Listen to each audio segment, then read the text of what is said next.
اپنے وطن سے عمرہ کے لیے نکلا تو صحابہ کرام کے ایک دستہ اور ایک جماعت نے ان کو گرفتار کر لیا، اور گرفتار کرنے کے بعد مسجد نبوی کے ستون سے باندھ دیا۔ نبی پاک صلی اللہ علیہ وسلم صبح میں تشریف لائے اور دیکھا کہ ثمامہ ابن اسال مسجد نبوی کے ستون سے بندھے ہوئے۔ آپ نے ان سے پوچھا ثمامہ کیا حال ہے؟ تو اس نے کیا جواب دیا؟ چونکہ قوم کا رئیس اور لیڈر تھا تو اپنی سرداریت کی ہم میں اور اپنی سرداریت کی انانیت میں جو جملے کہے وہ یہ کہ اے محمد، اگر آپ کسی کا خون کریں گے تو ایسے آدمی کا خون اور ایسے آدمی کو قتل کریں گے جو مجرم ہیں، جو گنہگار ہیں، اور اگر آپ ان کے ساتھ معاف کر کے احسان کریں گے تو ایسے انسان کے ساتھ احسان کریں گے جو آپ کا شکر گزار بنے گا اور آپ کا احسان مند ہوگا، اور اگر آپ چاہیں تو میں فدیہ دے دوں، اس لیے کہ میں اپنی قوم کا رئیس ہوں، مالدار ہوں، سردار ہوں، آپ اگر میرے بدلے میں مال چاہیں تو میں مال دے دوں۔ گویا اس نے 3 جملے کہے اور کہا کہ اگر خون کرے تو بھی اختیار، اور اگر معاف کر دے تو بھی اختیار، اور اگر آپ فدیہ لے لے تو بھی اختیار۔ 3 باتوں میں سے جو بات آپ کو کرنا ہے اے محمد آپ کو اختیار ہے۔ آپ علیہ السلام کچھ بولے نہیں، آپ تشریف لے گئے۔ دوسرے دن پھر صبح ہوئی، پھر آپ اس کے پاس تشریف لائے اور فرمایا کہ اسامہ کیا حال ہے؟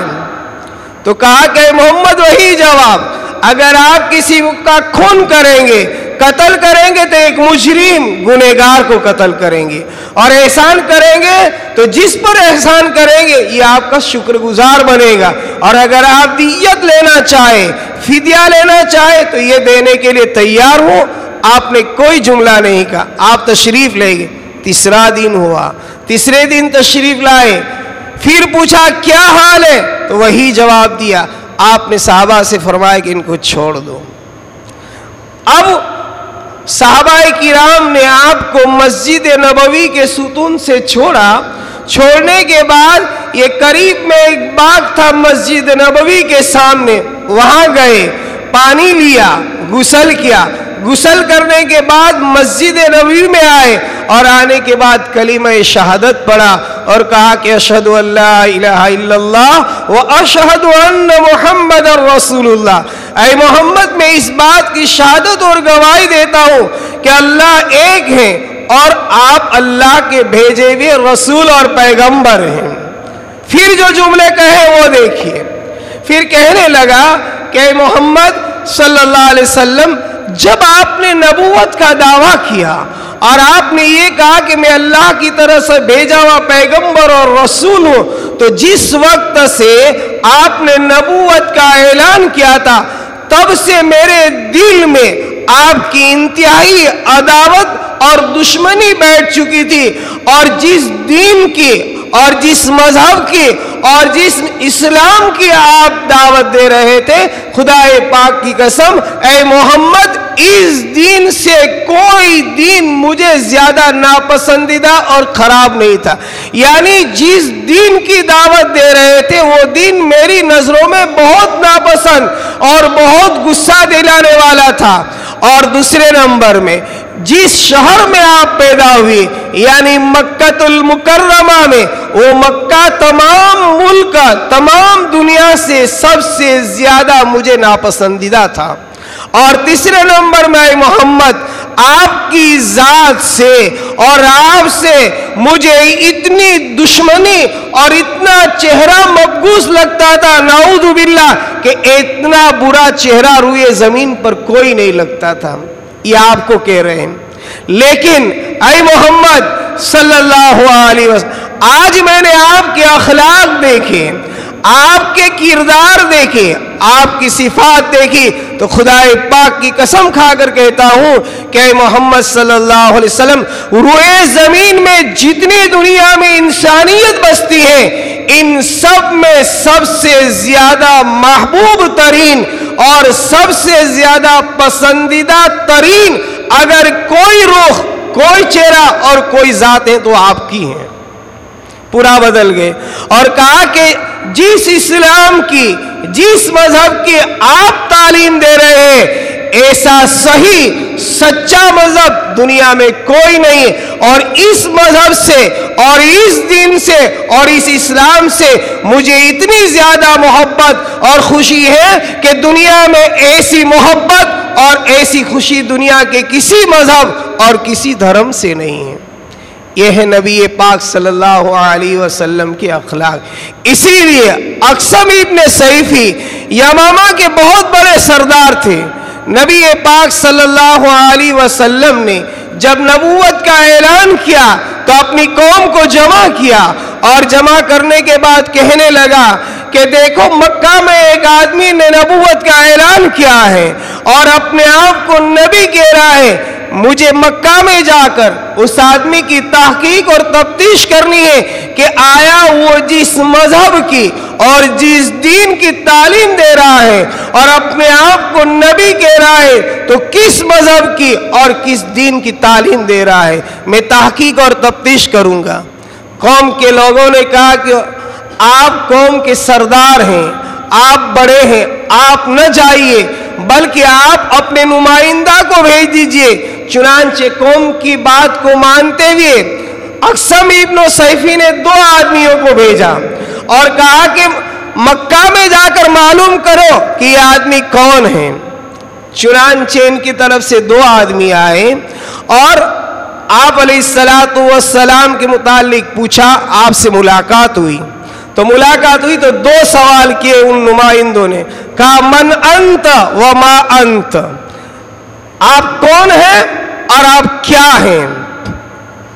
من انت، آپ کون ہیں یعنی آپ کا نام کیا ہے، آپ کا آباء و اجداد کا نام کیا ہے، آپ کس قبیلے سے ہیں، کس خاندان سے ہیں، آپ کی کنیت کیا ہے،